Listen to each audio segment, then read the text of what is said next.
Welcome to my channel.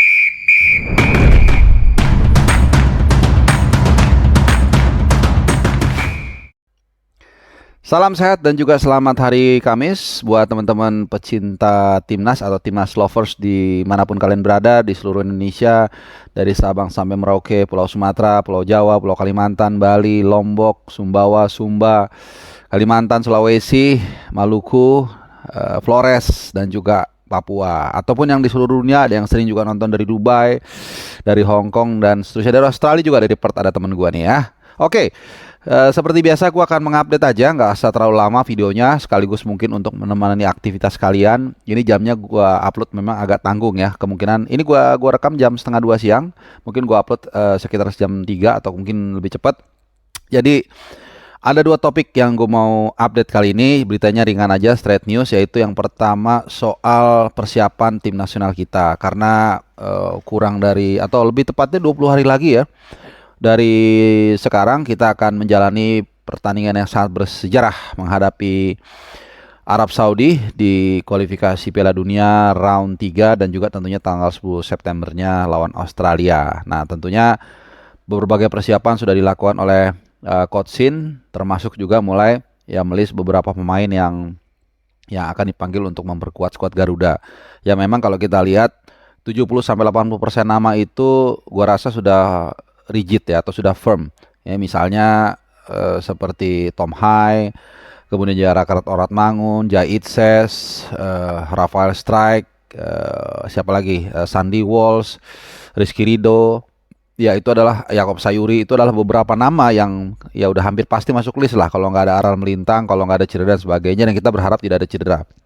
Nah cuman kemudian juga ada 20% nama yang ya mungkin masih bisa dipanggil, kemungkinan juga nggak dipanggil. Contohnya misalnya seperti Donitri, mungkin juga ya pemain-pemain lainnya lah yang ya Yance Sayuri misalnya, yang kita nggak tahu kondisi terakhirnya. Dan juga ada satu pemain yang sebenarnya menurut gua secara kapasitas, secara kemampuan ini sangat layak untuk memperkuat timnas kita dan kita sangat butuhkan, yaitu Elkan Bagot.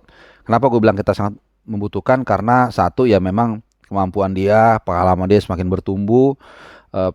Kita kemarin juga dia tampil debut ya bersama dengan Blackpool waktu menghadapi Burton Albion. Nah itu waktu menang 4-0, dia juga tampil sangat baik, banyak melakukan clearance dan sebagainya. Ya walaupun menit 60-an diganti karena alasan strategi, Blackpool ingin mencetak gol jadi memasukkan striker. Kemudian juga dia kita tahu semua adalah natural left back ya, pas banget sebenarnya untuk mengisi atau menggantikan Justin Hubner yang terkena akumulasi kartu kuning, yang nggak bisa main nanti di pertandingan lawan Arab ya. Cuman memang ada kabar yang kurang menyenangkan, yaitu ini resmi ya, pernyataannya sudah dimuat. Mungkin kalau kalian yang sangat rajin mengikuti timnas ya, timnas lovers ini pasti tahu ya, karena Pak Sumarji ini adalah manajer timnas sekaligus juga ketua BTN sudah mengeluarkan statement yang bersangkutan mengatakan intinya adalah tidak, sejauh ini ya tidak ada nama Elkan Bagot di pemanggilan timnas. Nah ini sebenarnya buat gue berita yang sangat mengecewakan ya, terlepas dari kita pro dan kontra. Kenapa? Seperti yang gue utarakan di awal, kita sangat membutuhkan seorang Elkan Bagot di posisi center back, terutama di CB kiri. Nah kalau kita sedikit flashback ke belakang, memang kalau gue berkesimpulan ya, ini hanya masalah komunikasi sebenarnya ya. Jadi ya tapi kemudian mungkin nggak digoreng atau digoreng, kemudian asumsi netizen itu kemana-mana ya, ada yang positif ada yang negatif. Mungkin kalau gue lihat sekitar 60-70% itu negatif lah, artinya memojokkan Elkan Bagot. Tapi gue nggak mau berdebat di situ teman-teman ya. Yang gue mau tekankan di sini adalah ini, sekali lagi ini hanya masalah komunikasi. Gue berharap sebenarnya ada orang di PSSI atau federasi, atau katakanlah orang yang ada di tengah-tengah antara federasi dan Sintayong dan juga Elkan Bagot untuk menengahi ini. Jadi ini hanya soal gengsi, soal ego ya, masing-masing mungkin merasa ada benarnya, tapi kan nggak mungkin mereka klarifikasi di publik ya kan. Jadi tapi mungkin juga masing-masing ada kekurangannya. Nah ini kalau ada orang yang mungkin ya, kalau PSSI dengar, mungkin Bang Arya, cobalah tengahi masalah ini. Ini kan masalah gengsi. Ibaratnya kita lagi perang ya, kemudian antar dua batalion itu ada sedikit clash segala macam kan, yang dirugikan kita juga sebenarnya. Yang nggak ada gunanya juga kita berpihak ke kiri, berpihak ke kanan ketika memang yang dirugikan adalah kepentingan tim nasional kita. Jadi gue berharap sebenarnya ya ini kan masih ada waktu ya, belum belum firm, pemainnya juga mungkin baru di list, baru didiskusikan di tim kepelatihan, supaya dalam waktu dekat itu ada komunikasi yang menjembatani siapa, gue nggak tahu ya, mungkin ada tokoh yang diterima dua-duanya untuk menyelesaikan masalah ini. Dan ada dua hal positif yang bisa kita dapat kalau memang jembatan ini terbangun antara Elkan Bagot dan juga pihak federasi dan juga atau Yunto, Coach Sintayong, yaitu satu, tentu secara materi kita akan lebih kaya, akan lebih lengkap. Apalagi nanti lawan Arab dan Australia, mereka punya postur yang relatif tinggi ya. Dan yang kedua adalah moral. Ya, ketika tadi yang gue bilang, ketika kita dalam suasana perang, kemudian ada friksi di antara bala tentaranya atau pasukannya atau batalionnya, kemudian itu bisa rujuk, itu bukan hanya fisik yang bertambah, tapi juga moral.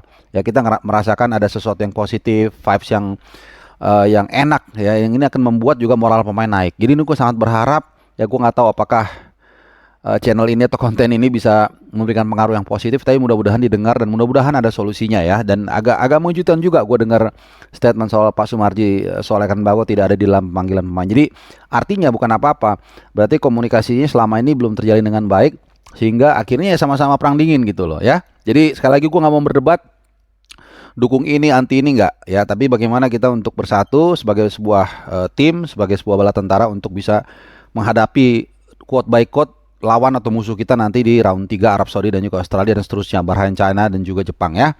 Oke, semoga bisa selesai. Dan yang kedua, gue mau bahas soal penjaga gawang. Kalau kemarin gue udah ngangkat topik soal Martin Paes yang menurut berbagai informasi ya, ini sekali lagi gue disclaimer, menurut berbagai sumber termasuk juga dengan statement dari Pak Yunus Nusi bahwa hari ini akan dilangsungkan sidang FIFA dan diharapkan atau dijadwalkan 18 sudah keputusannya. Kalau benar ya,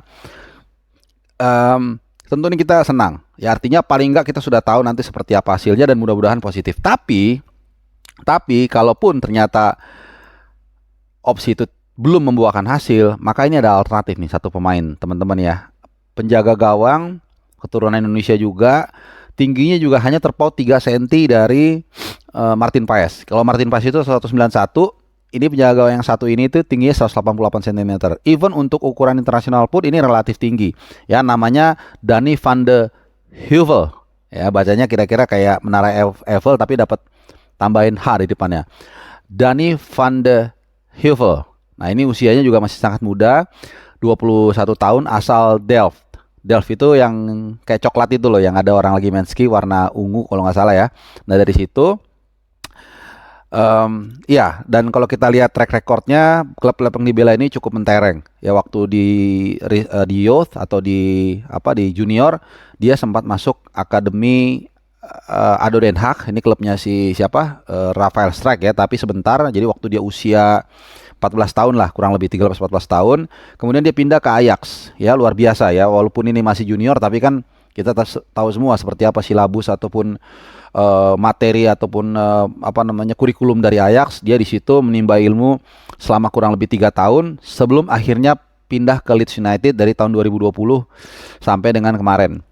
Nah, memang sejauh ini dia belum mendapatkan caps bersama klub-klub profesionalnya, tapi tentu secara basic training pasti dia sudah sangat baik ya. Dan di level tim nasional Belanda pun dia lumayan langganan nih, dari umur U15, 16, 17, 18 dan juga 18 enggak, 19 dan 21. Nah, yang menarik adalah ini teman-teman, masalah alih federasi. Kalau perwarganegaraan kan kalau pemerintah sudah oke, aman lah bisa ya. Tapi alih federasi ini kan kita belajar dari kasus Martin Paes, ini agak ribet. Nah, dia bagusnya adalah terakhir kali membela tim nasional Belanda itu U21 itu Maret tahun ini. Dia lahir itu bulan Mei 2003.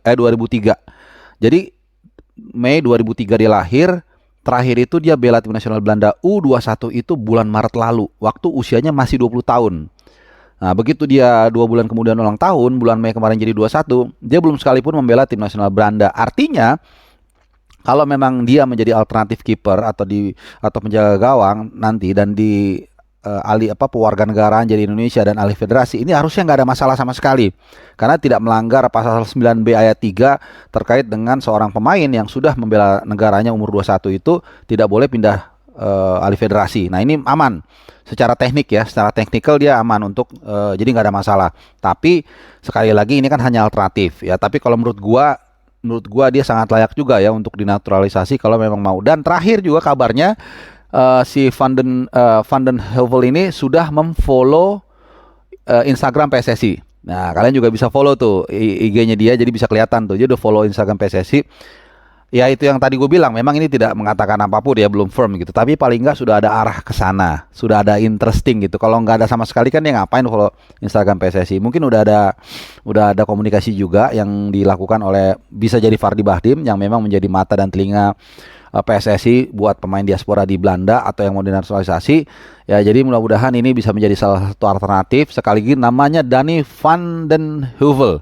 Ya bagus nih, posturnya juga kelihatan cukup firm gitu ya, walaupun memang nggak setinggi dan juga sekokoh dari Martin Paes, tapi umurnya kan masih 21 tahun ya, jadi mungkin bisa juga dia bertambah lagi sedikit ya. Dan baru saja dia menandatangani kontrak dengan klub Belgia, klub Brugge, dan kelihatannya kalau nggak salah dalam waktu dekat akan ketemu FC Derden ya, klubnya Ragnar Rathmangun. Nah, nanti kita akan nonton tuh mudah-mudahan ya. Sorry, gue tadi belum nyiapin ya jadwalnya mereka ketemu ini kapan. Klub Brugge lawan Derder, klubnya Bang Siar Sitorus. Ya mudah-mudahan kalau misalnya ketemu dan mudah-mudahan dia dimainkan ya, ini seru nih, kita bisa nonton duel dua pemain, yang satu warga negara Indonesia, yang satu calon warga negara Indonesia. Nah, ini ada jadwalnya, kita bisa lihat. Derden itu akan tanggal 25 Agustus ya. Denderku salah mulu ngomongnya, mohon maaf ya. FC Dender lawan klub Brugge tanggal 25 Agustus. Mudah-mudahan dia dimainkan dan mudah-mudahan kita bisa lihat dua aksi pemain dari Ragnar Rathmangun dan juga dari Van den Heuvel. Oke. Itu dia update dari edisi kali ini, dan semoga itu memberikan insight buat kalian. Terima kasih buat yang kalian selalu dukung channel ini. Semoga kalian sehat, salam untuk keluarga, dan see you later.